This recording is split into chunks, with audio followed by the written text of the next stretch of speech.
It's a make or break time here for the Seattle Seahawks, and I'm going to go through my 5 players that I'm going to be watching over the next couple days while the Seahawks have joint practice and a final preseason game against the Green Bay Packers. It's Seahawks Today. I am your host, Will Ortner, in my former fat t-shirt, and we are battling Joey and the Green Bay Packers fans right now over at the Packers Report for the most amount of subs that we can get in this week. The loser's probably going to do some sort of punishment during their watch party on Saturday. Right now, we are trailing just 11 subscribers behind. So if you have a 12 that loves Seahawks content and they're not subscribed to the channel, make sure that you tell them to get their butt over here and hit that subscribe button. Now let's get into the video.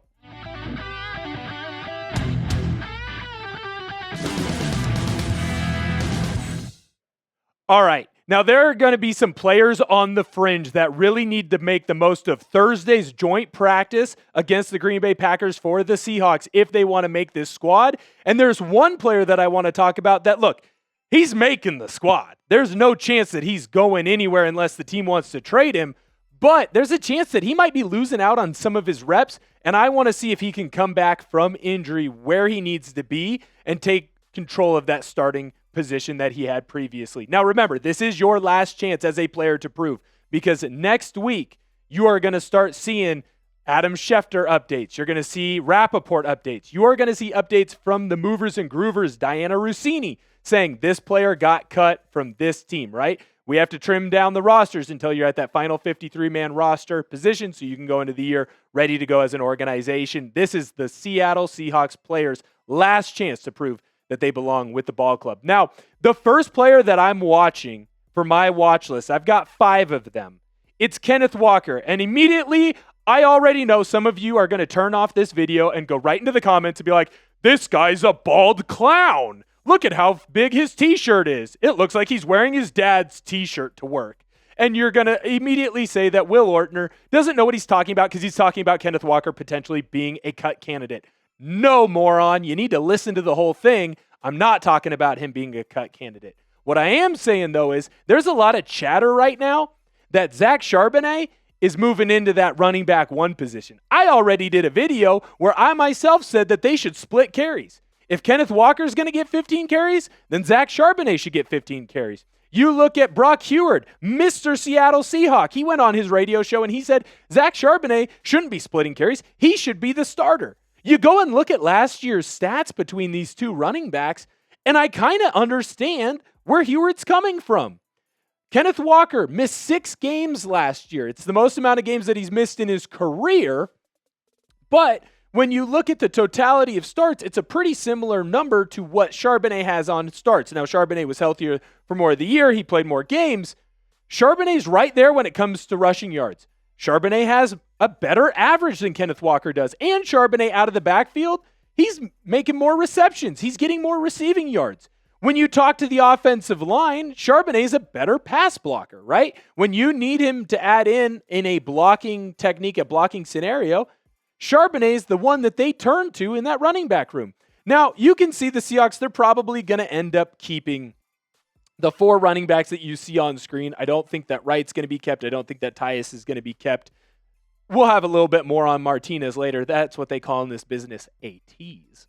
But when I look at Kenneth Walker, you've missed a good chunk of this training camp with a sore foot. You finally come back and you've had your first full week to really get out, get moving, get grooving, and show everyone that you should be the number 1 running back. Charbonnet's done well in his preseason action. Helani has done well in his preseason action. Damien Martinez has done well in his preseason action, although it's been a little bit up and down there. Kenneth Walker needs to go out on Thursday and show, hey, when I'm playing another team's ones, when I'm going up against another team that wants to take my head off, I can take care of business and that I can keep moving forward and be where I need to be as the starting running back of this Seahawks team. Now, my next player is going to be right on the cut line. I had done a couple videos already talking about that wide receiver room, and I've gotten some hate comments about it. I've gotten some people who come out and agree with me on it. And I'm looking right at Dariq Young here. I feel like this preseason, he's gone out and he's shown that he can play a multitude of positions. I feel like he's shown that he is someone worthy of being kept on the roster. This Seahawks wide receiver room is going to be smaller than most because Clint Kubiak wants to keep a fullback. He wants to keep 3 tight ends, right?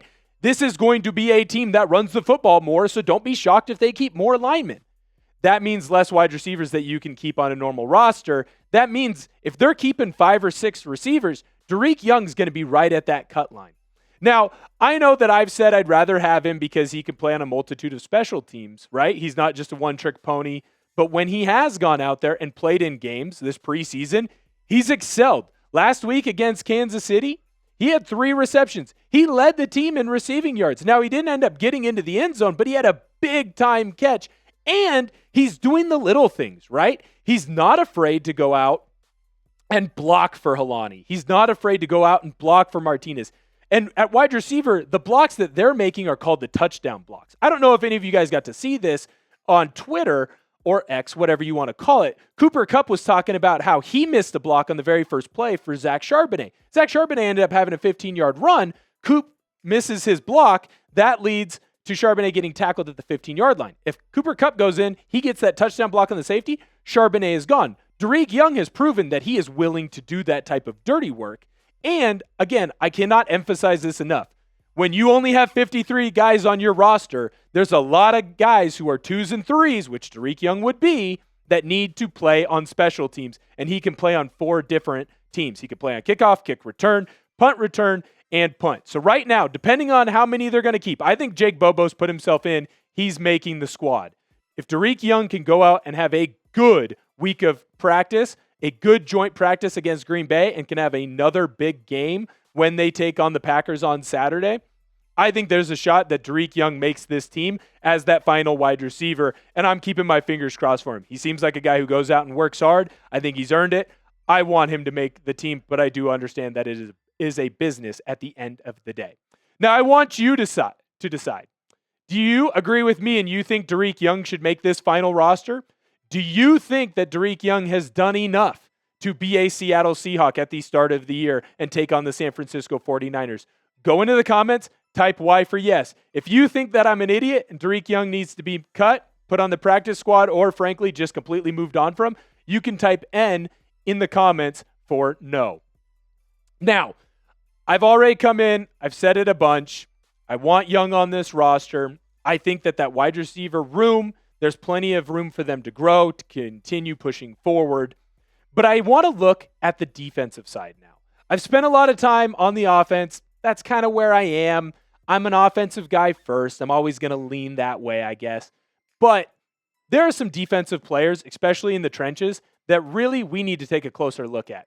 Quinton Bohanna right now is on that interior defensive line that is just chock full, and I mean chock full of talent. He's been around the NFL for a little bit now. He's played on a couple different teams. He's been in the league for a couple of years, and it really feels like this is a make or break year for him, right? There comes a point in time in every football player's life where you either take that next step forward and you continue to play and you continue to grow and your career continues to grow, or it doesn't. And if it doesn't, where does your career go after this? He's going to have plenty of opportunities. I'm not saying that his career is done if he doesn't make this Seahawks roster. Frankly, he might end up on the practice squad, and then with some injuries, there's a lot of injuries in the NFL, he might continue to keep having time. But if he wants to really make an impact, and I think he has a chance to make an impact on this team, he has to have a gigantic week for the Seahawks. Also remember, there have been some injuries on that interior defensive line. Hankins has missed some time right now. I think that this is a chance also for Bohanna to say, hey, you can keep me on the squad while Hankins works his way back. I can try and show some more stuff off. And then it's almost like he steals a little bit of extra training camp time during the regular season. This is a big week for him. He needs to make sure that he's playing on the other side of the field and that he's playing in the backfield. Another player that needs to make sure that they're playing in the backfield, Jamie Sharif.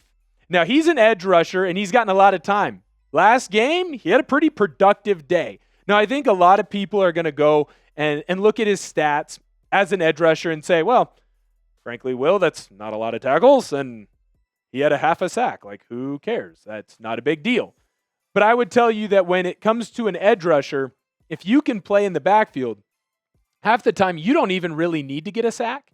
If you can get pressure on that quarterback, if you can go into a play and just make him uncomfortable, make the offensive lineman work a little bit extra, sometimes that's enough to create havoc and mess up a play offensively. Now, obviously, Uchenna Nwosu is working his way back off the PUP list, right? He had his physical. The team is starting having him do some practice work, continue to move forward. That probably means that Sharif isn't going to make the team. He might be looking at a practice squad spot. But if Nwosu, let's say he's still not able to go, right? This could be a spot where he comes in. I liked his performance against Kansas City, right? He comes in. I already warned you. Hey, the numbers don't pop off the page. Remember, though, with him, 3 tackles from an edge rusher.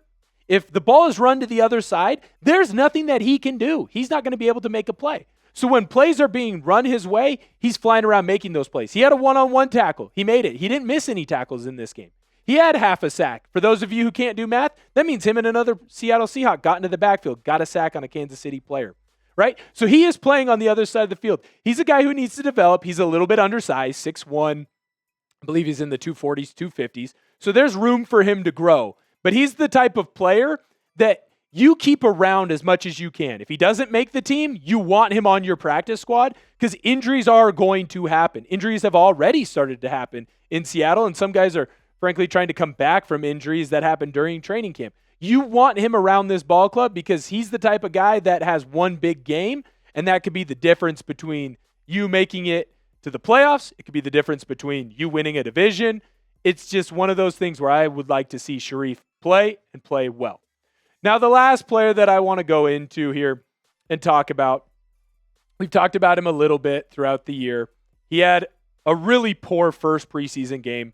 He had a really good bounce-back game against Kansas City, and that's Damien Martinez. And I didn't plan when I was making this video and planning out my day to be talking about Damien Martinez as a player that I really needed to take a deeper look at and someone who needed to have a primetime performance when it came to this Green Bay Packers game this Saturday. And then I saw a tweet, and then I saw a second tweet, and I saw a third tweet that said, Damien Martinez is going to be on the fringe. He might even be a guy that they cut and try and bring back on the practice squad. And I said, that's crazy. Damien Martinez is a stud. And then you go back through and you look, and it's like, well, he ran well against Kansas City, but George Halani ran well against Kansas City. Martinez struggled against the Raiders. Halani didn't struggle against the Raiders. So now that means Halani's going to make the squad. Well, you're going to have to bring a fullback with you. Do you need to bring an extra offensive lineman? The team went and worked out Dalton Reisner, right? That's a potential player that they might bring with this team. If they choose to bring Reisner because they're worried about offensive line depth, does that mean they take one less running back? Look, I hope that I'm right, and I think that Martinez is going to make this team. He's so big, he's strong, he's physical, and I can't emphasize this enough, those were his first 2 games as a professional. I believe that if you continue to give him time, he is going to turn himself into more than a serviceable running back in the NFL. I mean, just look at this photo of the guy. He's built like Zeus. He's a Greek god. His abs have abs. I watched him run at Oregon State. He ran through players. He was leading college football in broken tackles at Miami. He's one of the best running back prospects out there. Why? Because he is built kind of like Derrick Henry. I don't know if you know who Derrick Henry is. Derrick Henry's done pretty damn well. When I look at Martinez, though, I want him to go out and have another stellar week just like he did against Kansas City. Shut the doubters up. Prove to everybody, hey, I deserve to be here. I'm a quality player. I'm a player that you need to have on this roster, and I'm a player that's only going to continue to grow. This is my baseline. And I think if he can do that, you're going to see a lot of Seattle Seahawks fans not just happy with his performance, but excited about the different ways that they are going to use him, especially in the red zone. I really do like Martinez, and I think a lot of him, and I hope that I'm right, and a lot of people on X are unfortunately wrong in this situation. Now, I've gone through my one player who's trying to earn their starting spot back, but then my 4 bubble roster players, guys who they might make the team, they might not. I want to know what your opinion is. I go through and I do read the comments. So when you call me Chrome Dumb, it does hurt my feelings a little bit. But also, I do go back in and I try to respond to everyone who wants to have a conversation with me about the Seattle Seahawks. Because at the end of the day, we're 12s and we're a family together. Sound off in the comments. If you have a nice, interesting player, I'll make sure that I respond to it. Until next time, thanks for tuning in.